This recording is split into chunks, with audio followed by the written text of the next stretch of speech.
This week on Chuckload of Comics, Marvel announces plans to introduce the X-Men into the MCU in 2019. Plus, a breakdown of our best and worst of 2018. All that, plus comic book reviews and nerd news right here on Chuckload of Comics.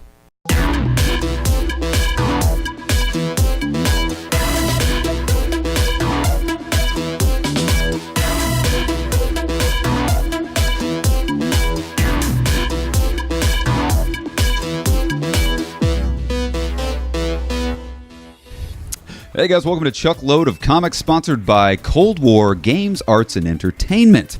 Big announcement. How's it going over there, Shauna? Fantastic. How are you, Chuck? I am quite well, guys. We announced last week that Cold War Games is launching a brand new card game in February of 2019. The game's called Fight Your Friends, and they dropped the first teaser trailer for that game. They dropped it on Christmas Day. The game's called Fight Your Friends. We got our hands on the teaser trailer. We're going to play it for you right now, so check it out. This is Fight Your Friends from Cold War Games.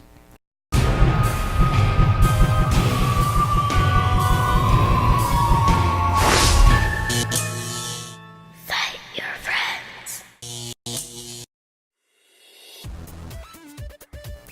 There you go, guys. Fight Your Friends. The game drops in February of 2019, so pretty soon. That's awesome. Just in time for those St. Patrick's Day gifts. Just in time for St. Patrick's Day gift giving. You're right. That's how we do it in the Lindsay household. Mm-hmm. There's lots of things you can get at coldwar.us. Check them out. Lots of great games. They got the Lady Death game coming up later in 2019. But check out Fight Your Friends. Comes out in February.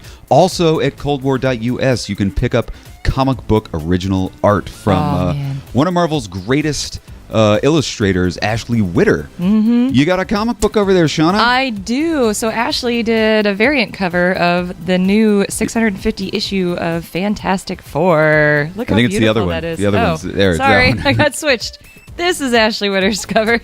Yeah, guys, definitely our comic book pick of the week is the Fantastic Four. It's the big wedding issue with Alicia and Ben Grimm. I know. These two got together back in like 1962. I think it was Fantastic Four issue 8. So this has been a long romance between Alicia and Ben. Walter's excited about it. Our cat's very much into that comic book. If you haven't picked it up, guys, definitely check it out. It's a wonderful, wonderful, thick comic book. Mm-hmm. This issue of Fantastic Four, this whole run of Fantastic Four has been spectacular. It's been great. It's about time that they got married after 40 years. It's about time somebody gets married this year. This has been a year of people getting left at the altar in comic books. You got Catwoman leaving Batman at the altar. Yep. Kitty Pryde left Colossus at the altar. It's nice to see Rogue and Gambit got married, I guess. That's good. That was a beautiful wedding in the Marvel Universe, but it's good to see Ben finally tying the knot with Alicia. Right. It's an excellent comic book, guys. You get to see a lot of amazing things in this book. You get to see Aunt Petunia. Right. The things, sweet Aunt Petunia makes an appearance in the book. It's really thick, guys. It's like a 50-page comic book. Yeah, it's $8, but well worth your money. It's $8? Yeah. Oh, wow. It's still good. Still worth your $8. So, guys, we're going to break down our best and worst of 2018 movies, television, and comic books. But before we do, let's get into this week's nerd news.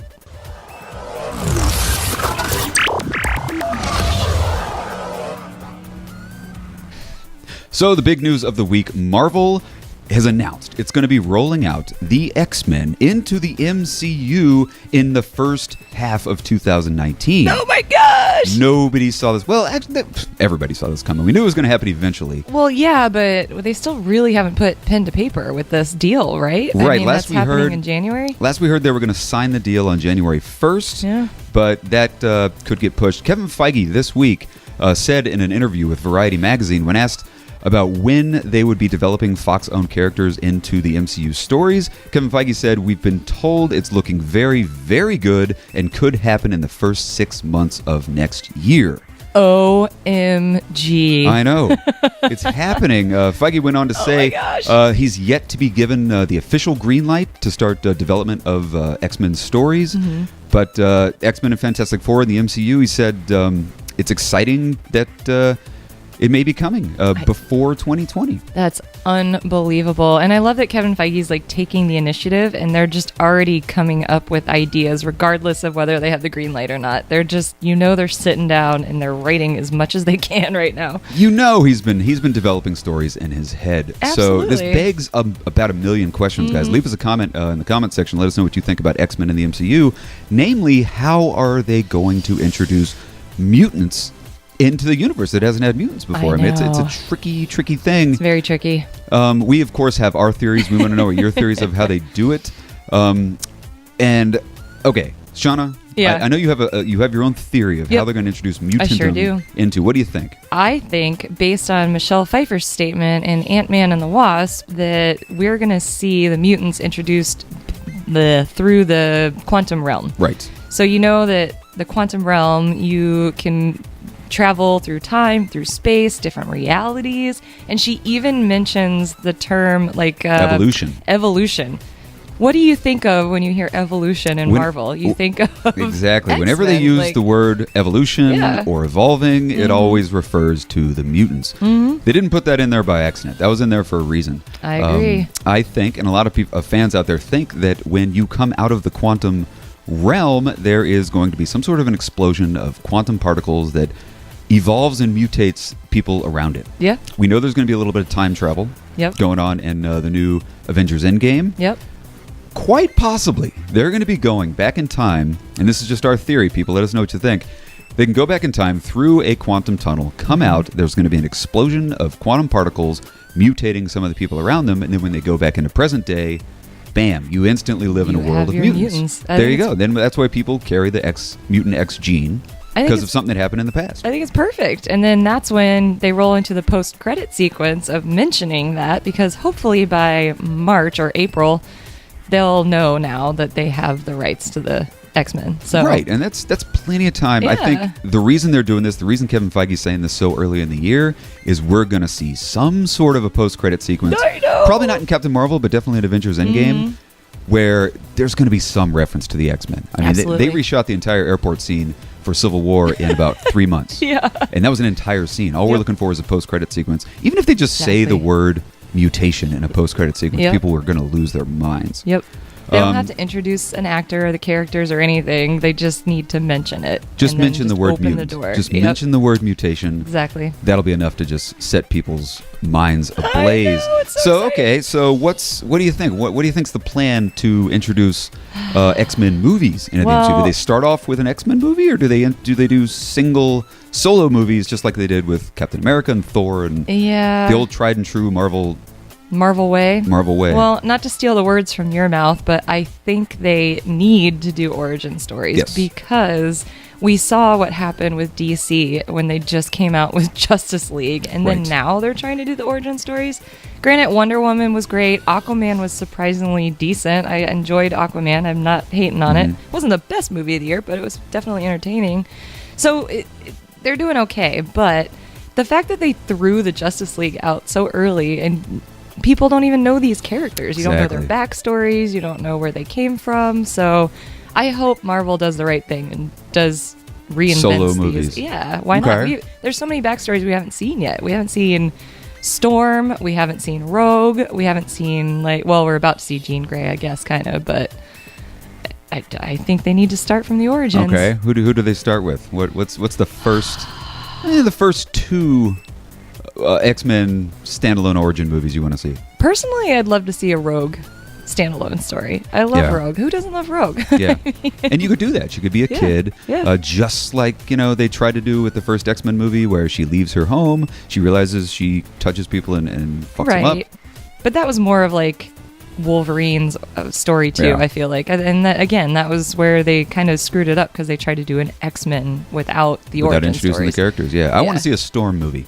I think a Storm movie is the perfect way to kind of introduce the world, the casual movie-going audience, to the X-Men. And she has a cool background. She's got a great backstory. A thief on the streets of Cairo, this little girl who, throughout the course of the movie, gets older and older and older, becomes the queen of whatever African nation I think she was living in. She becomes like the goddess of that nation, and then Xavier comes and finds her in the giant size X-Men #1. What a cool recruits her. That would be a great origin story. Rogue would be a great origin story. I think Gambit would be a fantastic origin story. Good. With the Thieves Guild and the other guild and in the bayous of Louisiana. That would be a cool origin story. I don't want to see a Wolverine origin story. We've seen too much. Seen enough of that. Magneto, Charles Xavier would be a pretty cool origin story. It would, but we've also seen a lot of that too. With First Class, you saw that. But again, if you're rewriting the whole universe, I mean, why not? Maybe they can do it better. And we mentioned, not to stay on this tangent for a half hour, but we spoke on last week's show that there is a 2-year gap between the first movie of Phase 4 and the next movie of Phase 4, which is Doctor Strange 2. It's 2 years with crazy. No movies officially on the slate. That's interesting. Let's fill that slate with at least one X-Men origin story. It sounds to me like they did that intentionally. It really does. I mean, why would they put that big of a gap in between these movies with, why not fill it with the X-Men? Why not? I know. It sounds so cool. Or Fantastic Four. That would be cool, too. Well, that's huge news. The other big thing, guys, in the world of nerd news, this week, some big television shows are premiering on the Fox network. What? On Thursday, we've got the Gotham Season 5. The final season of Gotham launches this Thursday. There was a 4-minute teaser trailer. It was a trailer promo. I wouldn't say it's a teaser. It was 4 minutes long. Right. Shauna, did you have a chance to watch the Gotham trailer? I did, and it looks amazing. I know a lot of people hate this show. I personally don't understand why you hate this show, because I've enjoyed it. I mean, granted, the young Bruce Wayne is he's a little scrawny kid, so it's kind of hard to wrap your brain around him being Batman. But all the other characters are awesome. Little Selena Kyle, I think she's by far my favorite. Yeah. But I'm excited for this that was cool. Season. Yeah, in the trailer, if you remember in last season, she gets shot and almost killed by Jerome. Jerome shoots Selena. She goes in the hospital. You see in this trailer, she actually gets cat claws. Yeah. She comes out. She's got cat eyes. So she comes out of the hospital very much changed. Probably loss of a little bit of memory, which explains why the Catwoman and Joker don't really know each other. Right. Joker, Catwoman, and Batman don't know each other. Yep. Basically what happens is Gotham City is cut off from the United States. The bridges are blown up just like they did in Dark Knight Rises. So cool. Separating, so the Gotham City is now a world unto itself. And it's overrun by villains. So you've got Commissioner Gordon and all the cops trying to fight off all the supervillains, and that's going to be the basis of the season. 5. The season finale. It's going to be the villains take over Gotham completely, and Gordon and Bruce Wayne and Alfred try to fight them off. And Fox, unfortunately, is going to do the same thing they always do, where they cut it in half. They're going to take a mid-break season hiatus, so this is going to drag out all year. But I look forward to it anyway. I look forward to it, guys. If you're not watching Gotham, don't listen to any of the haters. It's a really, really awesome show. You should totally check it out. Another big season premiere going on tonight. Orville Season 2. Oh, I'm more excited for this than I am Gotham. I love Orville. If you people aren't watching Orville, you've got to check out Season 1. It's the best. It is. It's the best sci-fi show since Star Trek The Next Generation. Yep. Very high budget. Great sets, great world building, hilariously wonderful characters, guys. Great scripts. Seth MacFarlane, writer and producer of the show. And star. And star is the Orville, the ship's captain. It's so funny, but it's more than just funny. Every episode is a really, really well-written and really excellently produced sci-fi show. Yeah, and just like following in Star Trek's footsteps, every episode is episodic. So it's you don't have to watch Season 1. You could probably jump in on Season 2, but I recommend you watch Season 1 because it's awesome.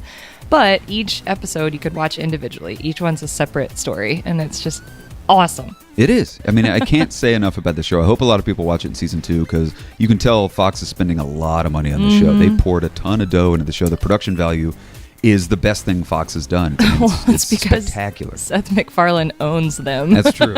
He gets all the monies from Fox. He cut that Family Guy deal so many years ago, and he can do anything he wants. So, guys, check it out, guys. Gotham premieres on Thursday. Orville premieres tonight. Sunday, December 30th, right after Sunday Night Football. So exciting. So, guys, moving on. 2018 is coming to a close. We're going to break down our best and our worst of 2018. Movies, television, comic books. Shauna, I'm going to let you go ahead and kick this off. What were some of your best and worst in the category of movies of 2018? Okay, because I like to end on a happy note, I'm going to start with the worst. Uh-oh. The absolute worst movie I saw this year was The Nun. I'm sorry. It was awful. The script was horrible. Rough. The acting was horrible. It wasn't scary. Like, I could have, honestly, I didn't fall asleep during it, but I could have stopped it and been fine with not finishing it. It was horrible. I completely agree. I did not like The Nun. I wanted to like The Nun. I love the Conjuring universe. Yeah. It's spectacular. But The Nun was really, really bad. So, on better note, what were some of your favorites of 2018 in the category of movies? Okay. To maybe a surprise of our lovely viewers, one of my all-time favorite movies this year was not a comic book related movie. It was Won't You Be My Neighbor, the Mr. Rogers documentary. Niagara Falls, that movie. Oh, it was Niagara Falls, but in a good way. It was a happy tears. Oh, it just brought back so many childhood memories, and just I could watch that movie over and over again. And he was just such a great guy, and I'm so glad that they got his story out there. It was so cool. And most of the footage was him talking, because he had almost his entire life was recorded on film, and so they used all this old footage to tell his story. So it was just so cool. Yeah. Yep. Yeah, I couldn't agree more, guys. If you haven't seen Won't You Be My Neighbor, one of the best documentaries definitely of the year, if not top 5 of all time, in my opinion. I mean, it's got all the feels, that movie. Anything else really caught your eye in the world of movies this year? Yeah, who could not say Infinity War? Infinity War. Of course that's going to make the list. I mean, there's so many other good movies that I would love to mention, but Infinity War, I mean, come on. I could walk by the television with that movie playing in the third act, and I have to sit and finish watching it. It's so good. Yeah, it's not just a great comic book movie. It's not just one of the best comic book movies we've ever gotten. It's one of the best movies of the year. I wouldn't be surprised if it gets nominated for, like, Best Picture in the Oscars. So. I mean, it's got all the drama. It's got all the emotion. It's got all the dramas, stories, and character building for Thanos. It's just an all-around fantastic movie, and it ends on such a sad note. It's the hero's journey of the villain, and you get to see Thanos go from start to finish and then win in the end. So crazy. And the fact that fans actually, it's Marvel really doing a villain right for the first time. Yeah, no kidding. Fans actually sided with Thanos. Yeah. And that's an achievement rarely seen in comic book movies or any type I know, of movie. I agree. That's why I picked it as one of my favorite movies of 2018. All right, well, I'm going to go ahead and do what you do. I'm going to start out with my worst. Yeah. And I have a few to choose from. Some honorable mentions are The Predator and Cloverfield Paradox, 2 very big honorable mentions of my least favorite movies. I didn't really like Halloween either. Okay. But my all-time worst movie of 2018, I hate to say it because I was kind of looking forward to this film, is Mortal Engines. Oh, no. I went and saw Mortal Engines in a theater by myself on the second weekend of its release, if that's telling you something. Right. The movie tanked at the box office. I think it had a $150 million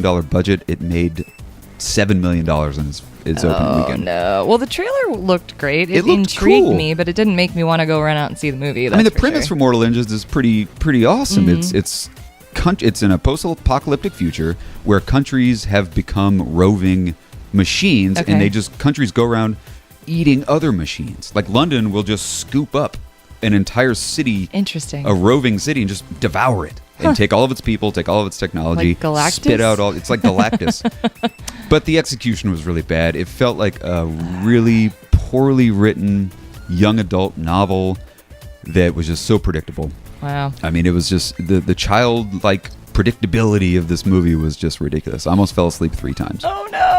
Not good. But and you were completely sober. Since you mentioned Infinity War and you mentioned Won't You Be My Neighbor, which are 2 of my all-time favorite movies of the year, I'm going to go ahead and say Spider-Man Into the Spider-Verse. Also one of the best movies of the year. Absolutely crushed it. It was my favorite movie of the end of the year. The end of the year, which brought us Aquaman and all these wonderful films. Spider-Verse did what no other Spider-Man movie has really done, and just excite people about not just the Peter Parker origin story, but all of the characters in the Spider-Man universe, and you left wanting so much more. I agree. Animation like no one has ever seen before. Which, didn't you say Sony patented that? Sony, right after the movie came out, they That's so patented crazy. that animation style. I don't know how you patent animation style. Patent anything these days. Yeah, they've patented it, so I wouldn't be surprised if we see a lot of animated films with that look coming we out from already know other people. that Spider-Gwen's coming out, right? Yeah. Sweet. So Spider-Man Into the Spider-Verse, if I had to pick one other movie besides the ones that you mentioned, Bohemian Rhapsody also absolutely blew my mind, guys. We got to see an early screening of this way back in April. So we had to sit on it, couldn't say anything about it, how much we loved it until the movie came out. It's doing very, very well. It's still showing. It's still making money at the box office. Yeah. And Rami Malek absolutely crushed it. Everybody in this movie was spectacular. The music, where people are kind of poo-pooing on it is they don't like the fact that it doesn't really dive into the story of Freddie Mercury. Which but is what crap. I loved about it, it's a 2-hour rock concert. Yeah. You get to see amazing live performances, wonderful recordings of Queen throughout the years. You get to see how all the songs got made. Yeah. There's still a lot of emotion, with Freddie and the band kind of doing their own thing at times, Right. but the it was just such a casting was powerful amazing film. for that movie too. I mean, not only do these actors look exactly like the people they're portraying, but they can act. Yeah. When does that ever happen? Mm-hmm. It's pretty rare. Yeah, and just yeah. seeing kind of the way they threaded in the creation and the performances of the song Bohemian Rhapsody was so great. At the beginning of the movie, you see Freddie kind of playing it on the piano. Mm-hmm. Middle of the movie, you get to see the guitar solos as they're recording it. Yeah. And then they save the whole opening, Mama Just Killed a Man, for the Live Aid concert. So cool. So throughout the movie, you get to hear the whole song, but it's threaded into the movie start to finish. You never hear it start to finish, but if you just pick up on it, they show the little elements of this incredibly operatic song I know. throughout the film. It's so well good. done, so spectacularly done. And it's probably one of the only movies, or one of the few movies on Rotten Tomatoes that has such a divide. Like the critics, I think it's like 30s or 40s, but Critics the hated viewers, it. it's in the Viewers 90s. love it. It's like, what is wrong with these critics? I don't know. understand. So guys, moving on to television. Television. Shauna, I'm gonna let you kick this one off again. You want to go best or worst? I'm What are some going of your worst best? again Going because I worst? gotta end with the best, the absolute worst. Iron Fist season 2. Oh man, Didn't even finish watching it. It was I don't think that you're bad. alone there. It was that horrible. Like I felt like I had to force myself to watch each episode, and then I think we got through episode 6 or 7, and we just didn't even go back. Was it an improvement over season 1 though? No. No. See, a lot of people are saying it's an improvement over season 1. I didn't really feel that it really was. I didn't like season 1 either, but I actually finished it, so I feel like that's not an improvement if I can't even finish season 2. Okay, what are some of your favorites of television? Favorites. 2018? Okay, sticking on the Netflix Marvel universe, Daredevil season 3. Wow. Absolutely loved it. From a hate to love on Netflix yes, shows. I know. So you got Wilson Fisk back, you got Vincent D'Onofrio, and one of the best characters he's ever played, in my personal opinion. He was on every show, every episode. I just wanted to binge watch it. So that's by far one of my favorites. Couldn't agree more. You got another? I do, and it's also on Netflix. The Haunting of Hill House. Oh, damn it, that was going to be mine. Also binge watchable. Like every time an episode ended, you just had to watch the next one. It was like, oh no, I have to go to bed and go to work tomorrow. I agree. That show was so bingeable. What was it, like 10 episodes? Yeah, I think it was 10. 10 episodes, 10 hour-long episodes. You can just flow right from one to the other. Beautifully written. Yep. Again, the way they wove in the characters and the time jumping from the past to the present So perfect. was spectacular. If you haven't watched it, like Shauna, highly recommend The Haunting of Hill House. I hope they come out with a second season. I don't know how they would do that, or just another, very much in the same realm as Horror Story, American Horror Yeah. Story. Maybe they can do something else with I Hill disagree. House. I hope they don't. I say just Aw. leave it. Well, Leave no, it. not It with the belongs same to the ages. characters, but maybe with different characters. New Yeah. family that comes to Hill House. That's I don't true. know. Anyway, how about you, Chuck? What are your best and worst TV I think I'm gonna start with my shows? best. Okay. And I gotta go with a show that I always wanted but never knew I wanted, Cobra Kai. on YouTube Red, guys, if you haven't seen the joyous pleasure of Cobra Kai on YouTube, it's worth checking out. I totally agree. It was so much fun. Nobody saw this coming in their lifetimes. Was it cheesy? Yes. It was absolutely cheesy. Crappy? Yes. But was it just an enjoyable, fun watch to see Yes. Johnny and Daniel reuniting in very negative ways. And you actually, to see that you like Johnny. Johnny was the hero of the story. Right. And Daniel was kind of the jerk that he was the asshole. And Johnny was the guy you were really rooting for. But the best part about cheesy shows and movies is that, in my opinion, when they know they're cheesy and they take advantage of it, like that's what made the show for me. Was they obviously made Danny this horrible, like, person that's, oh, I'm so successful, I have a car dealership. LaRusso Auto. He's not like a successful karate master. He's just a car. But he's such a douchebag, man. Like all of his like billboards is him kicking. All of his commercials is him like doing karate. And every time you buy a car, you get a bonsai tree. It's like Daniel has become this rich douche, whereas Johnny has really kind of kept it real. Yep. Yeah, I loved it, man. I loved Cobra Kai. My second pick for best TV of the year, Glow. Glow season 2? Absolutely loved Glow. I'm not sure if season 1 came out in 2018, but season 2 definitely came out in 2018. Man, I love this show. We were late to the game on Glow. The women, the gorgeous ladies of wrestling. Yep. It's on Netflix. Yeah, yet another Netflix show. So good, guys. If you're not watching Glow, check it out. Binge it. Another very binge-worthy show. All of our shows are on streaming services. That's interesting.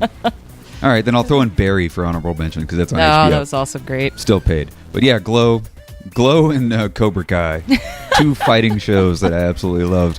Love it. What's your worst, Chuck? Oh, God, The Connors. Without a doubt. The reboot of Roseanne was so unwatchably horrible. Oh, the laugh track and all. Hated. Like, we, like most people, said, I just got to check out one episode and see what it's all about. And it was so awful. It was so bad. Never go back to the well. Yeah, I know. I thought maybe it would be good. I did too, but how do you go back to that well of this white trash family in Illinois? Yep. Yeah, it was bad. Honorable mentions. I didn't really like Westworld season 2. Okay. Nearly as much as Westworld season 1. House of Cards season 6 was kind of a turd. That was pretty good.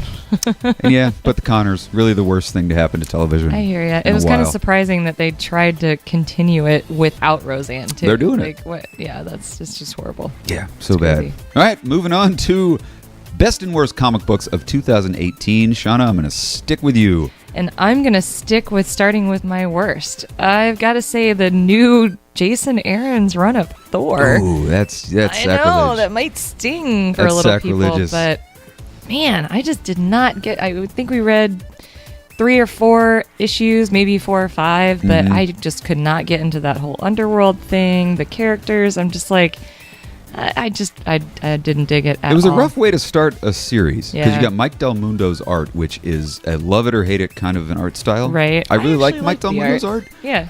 But to start out a comic book run in the underworld was just kind of strange. Yeah. Weird weddings going on, and you brought in Hela and Surtur's daughter, and I wasn't digging it. I stopped reading it. Yeah. Sorry, Jason Aaron, I love you, but man. Jason Aaron, I mean, his run of The Mighty Thor was so historically badass, and the death of The Mighty Thor.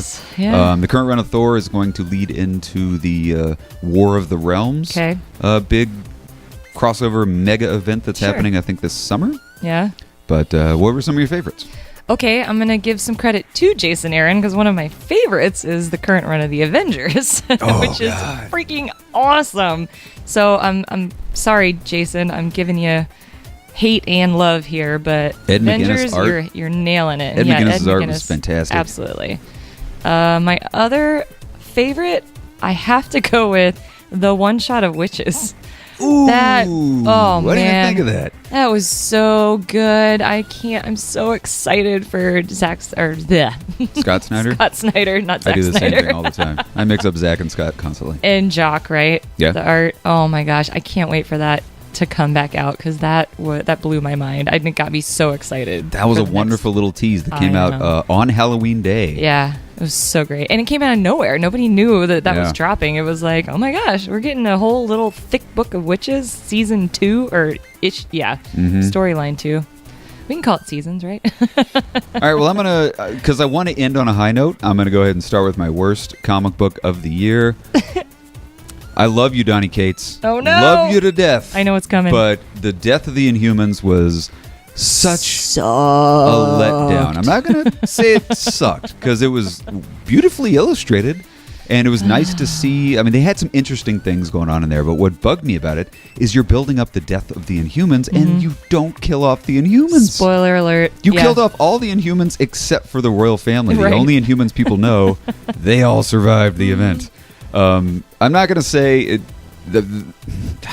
it was good, but it was just kind of a letdown. I was expecting the death of all the Inhumans. I want to see the death of Medusa. I want to see the death of Black Bolt and Gorgon and all these guys, and these are all the people that survived. Right. Chuck, I think you're being too nice. It was awful. It wasn't very good, and I think Donnie might agree with me. I think he's doing the Lord's work over at Marvel, and they're like, well, here, try Do this. I mean, yeah, God, how many Marvel books is he writing right now? Insanely amount. A ton. Well, one of my favorites of the year was also a Donnie Cates book, and it's Donnie Cates' run of Thanos. Oh, that was awesome, too. That was absolutely spectacular.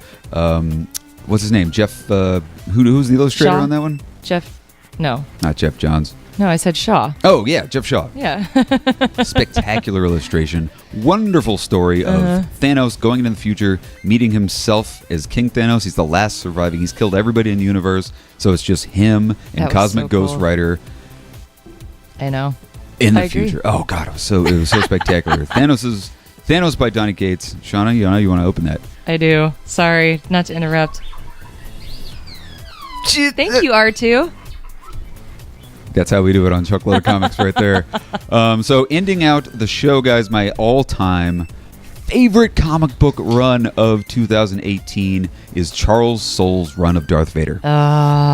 If you guys haven't picked up, it didn't start in 2018, but it ended in 2018. It's the greatest run of any Star Wars book ever written, in my opinion. That's so it's cool. So beautifully illustrated, so marvelously written. It's absolutely spectacular. And the final issue that just came out last week gave us some really amazing insight into Vader and Anakin Skywalker. You know, Anakin was, according to Star Wars Episode 1, was birthed from the midichlorians. There was not a father. He was just kind of born in Shmi's womb. Well, you find out in this comic book that's not the case. Actually, what happened was Palpatine, Emperor Palpatine, Darth Sidious, who was also from Naboo, he planted the seed of Anakin. Interesting. He compiled the midichlorians and put them into Anakin's mom's womb. Wow. So Sidious is the father of Anakin Skywalker. You find this out in this comic, and it's absolutely amazing. I obviously haven't read this. I need to, though. Start to finish, there's not a single bad issue of this comic. Every single issue is gold. It's beautifully illustrated. It's beautifully written. Man. And that's by far my pick of 2018, Wow. Darth Vader by Charles Soule. 25 issues, right? It ended at issue 25. And I'm sure they have the trades out, so They do. I know can that for a absolutely fact. pick up the trades. And Yep. like you said, it just wrapped up, so I'm sorry, Chuck. So there you have it, guys. 2018 comes to a close. That's our best and worst. Leave us a comment. Let us know what you think about your best and worst of movies, television, and comic books this year. I just want to close 2018 with a big thank you to all of you subscribers, everybody that's joined the Chuckload of Comics family. Huge thanks to the guys at Cold War Games. There they are. Timed that out perfectly. And a big thanks to all of our good friends on YouTube. I'm going to rifle off as many as I can think of. 2G1 Reviews. Been there from the very start. Love Ryan at 2G1 Reviews. Check all these people out on YouTube. Aaron at Screen Stars. Aaron Wilson over at Screen Stars. Everybody in the Comic Corps. Yep. Comic Corps. Find them on YouTube. Marvin's channel. Check out Marvin, Shauna. There's a lot of people I'm probably not thinking of right now. I'm thinking, nope, you're nailing them all. Fred Hall Direct Edition. Gomez the Comic Collector. Gomez. Bueller. Comics with Bueller, another member of the Comic Corps. Guys, thanks a lot for making 2018 so spectacular. I think we started out the year with like 200 subscribers. We're closing out the year a little above 800.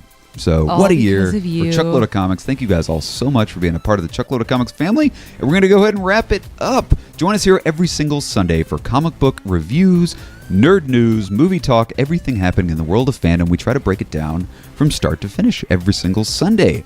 So have a fantastic Happy New Year. Shauna, you got anything to say? Happy New Year, and All right. thanks for subscribing. All right, guys. Have a Happy New Year. We'll see you here in 2019.